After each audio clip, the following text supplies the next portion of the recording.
is Rachel and I'm here today to do another one of my recommendations videos. And today I'm going to be doing diverse authors, basically authors from either different countries from the one I'm from, or from different cultures, different ethnicities, just from people who are from a different background to me, who have some pretty awesome books. So I'm going to get straight into it. If you're not aware, in these videos I recommend 5 books, just because any more than that in the video would be way too long. So yeah, I'm just going to recommend 5 books today. So the first book that I want to recommend is one of my favourite books. As a child, I was a huge reader. However, when I went to secondary school, I stopped reading for about a year or two, and this was the book that I read, and it made me read again, and it had such a lasting impact, and it is one of my favourite books of all time, and I think it will always be. And it is Noughts and Crosses by Malorie Blackman. Malorie Blackman is an English author. She is from Clapham in London. However, her parents were from Barbados and she is a black woman. She was also the Children's Laureate from 2013 to 2015, which is pretty cool that it was a woman and a black woman, so that's awesome. And she wrote the Noughts and Crosses series, which is one of the most amazing things that I've ever read. The first book was published in 2001, and there are 4 books in the series: Noughts and Crosses, Knife Edge, Checkmate, and Double Cross. This is basically a fictional dystopian series that at the opening is kind of starting to abolish segregation a little bit. It's very much like society has been in the past. Separate bathrooms, separate schools for colours, except the black people in this society are the highest ranking in that society, and the lowest ranking and the ones that are slaves often are the white people. I like the series because it kind of showed the equality between white and black people, because if it had been the other way around, it would have been exactly the same. And it just so happens that black people were the ones who were treated terribly, but it could have easily been white people, because it could have been anyone, because we're all just people. So I thought that was pretty cool, and this will forever be one of my favourite things of all time, and I love it, and I just think it's amazing, and I would highly recommend it. The next book I wanted to talk about is the only book I actually physically have with me, and it is The White Book by Han Kang. Han Kang is a Korean author, and this is her 3rd publication. She's also wrote The Vegetarian, which I've read and it's fantastic, and Human Acts, which I've not got to yet.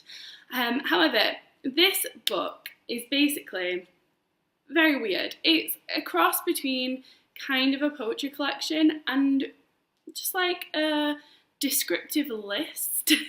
So basically she goes through white things in this book. So we have things like breast milk and the direction of the light, certain objects in the darkness, swaddling cloths, things like that. There's also some pictures running through it, and the actual like bits that she writes tends to be like very small, only on this side of the page usually. This is basically someone exploring white things, and through this exploration kind of coming to terms with the loss of somebody very close to them. Narrating this, her sister was stillborn, I think, or she died just after being born, and it's basically she comes to terms with this through describing white things. Personally, I preferred it to The Vegetarian. However, I have mentioned when I read this that it took me a while to get used to Han Kang's writing style with The Vegetarian, and I don't know if I went back and read it now if I would prefer it a lot more, because it just did take me a while to get into that sort of style. She has a very odd style,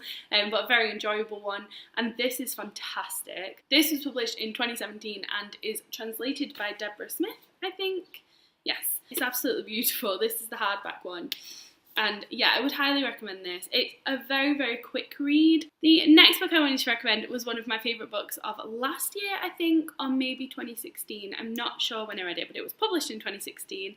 And it is The Good Immigrant, which was edited by Nikesh Shukla. Now, this is a non-fiction collection of 21 authors who've basically been brought together to make this collection of like explaining either times in their lives or just their life in general, misconceptions about them, just anything in that kind of realm of topics. So this is by 21 Black, Asian, minority ethnic people living in Britain today. There's a woman of Chinese descent, there's a famous actor, I can't remember his name, but he was on EastEnders, and he talks about how even like being famous, he's still like treated like shit when he goes through airports because everyone thinks he's a terrorist. Nikesh Shukla does an amazing piece, I think it's the first one, where he talks about cultural appropriation, things like naan bread, chai tea, namaste, all like the cultural appropriation of these words and what they really mean and how silly it is to say them. And yeah, it's absolutely fantastic collection. I want to reread it soon. I might do that once I go home.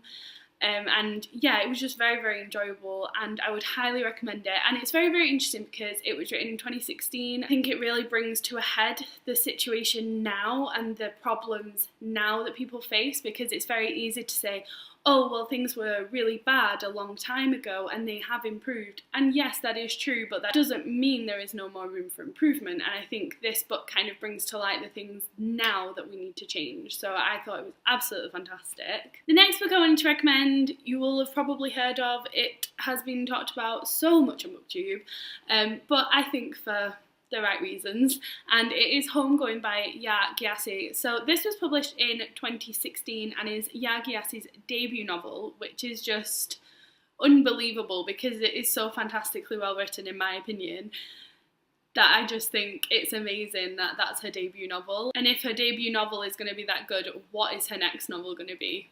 Who knows? Who knows? Anyway, this basically follows a family through its generations. So we start with two sisters, we get a chapter about each sister, and then following the book by chapter, we go through their generation list. So these are the two sisters, and then we'll go to that one's child, then that one's child, and that one's child, and that one's child, and that one's child, and it kind of splits off into all these different people, and you get all these different stories. Primarily these stories take place in Ghana. Ya Gyasi herself was born in Ghana, and a lot of the stories do take place there, although there is some crossover. I think there's times when they're in England, and I think in America as well, but I'm not absolutely sure. I went to a talk by Ya Gyasi on Homegoing, and she was talking about how she went to Ghana to visit an old, I think it was like an old prison or Bastille or something along those lines, and she was talking about how she got the idea for this book. And this book is also one of the most beautiful books that I own. I have a big hardback copy, and it's just so beautiful and looks amazing on my bookshelf, and I love it and I miss it because I literally, like, it's one of those that I always had out because it looks so pretty. So yeah, I would highly recommend that one, and Ya Gyasi has definitely gone on my auto-buy author list. The last book that I wanted to mention was Aristotle and Dante Discover the Secrets of the Universe. This is mentioned a lot on BookTube as well, however I don't feel like it's mentioned for the reasons that I enjoyed it. So this is a book that was published in 2012. It is written by Benjamin Elia Sainz. He is from New Mexico, and the thing that I enjoyed about this book was the bringing in of Mexican culture in this novel, and class is a massive thing in this novel, and I really enjoyed that. In terms of the story, this is an LGBT plus story. It follows two boys who kind of form a relationship with each other, and it basically follows them for quite a length of time. I wasn't expecting the book to be going for so long. I did enjoy the book, but it wasn't the best I'd read in terms of that relationship and exploring that. It's not written in the most descriptive style.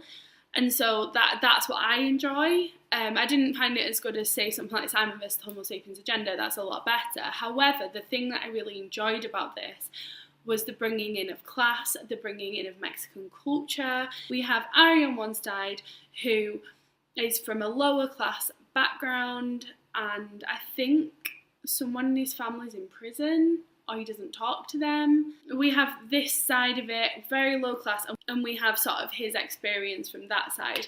And on the other side, we have Dante, who is from a middle class background, I would say. I think his father's a lecturer at university, and basically this difference between them, and there's this like embracing of culture and this clash over Dante not being Mexican enough because he's middle class, and like, oh, it's just, that's what I enjoyed about this book. I would say the other stuff, yes, it's very good, it's like nice to read, but it's not the best ever. However, in terms of like the class and the culture and all of those things, it is absolutely amazing, and I would highly recommend it for those things. I personally haven't really seen them much in a book, so it was really refreshing to get that from this book, and I really, really enjoyed it. So that is another one that I would highly recommend. So yeah, they are the 5 books that I want to recommend today for like diverse authors. Some of these authors are from Britain, however, they are still diverse because parents are from different descents and things like that. If you have any recommendations of more books that fit into this category, please do let me know. Thank you very much for watching, and I will see you in my next video. Bye!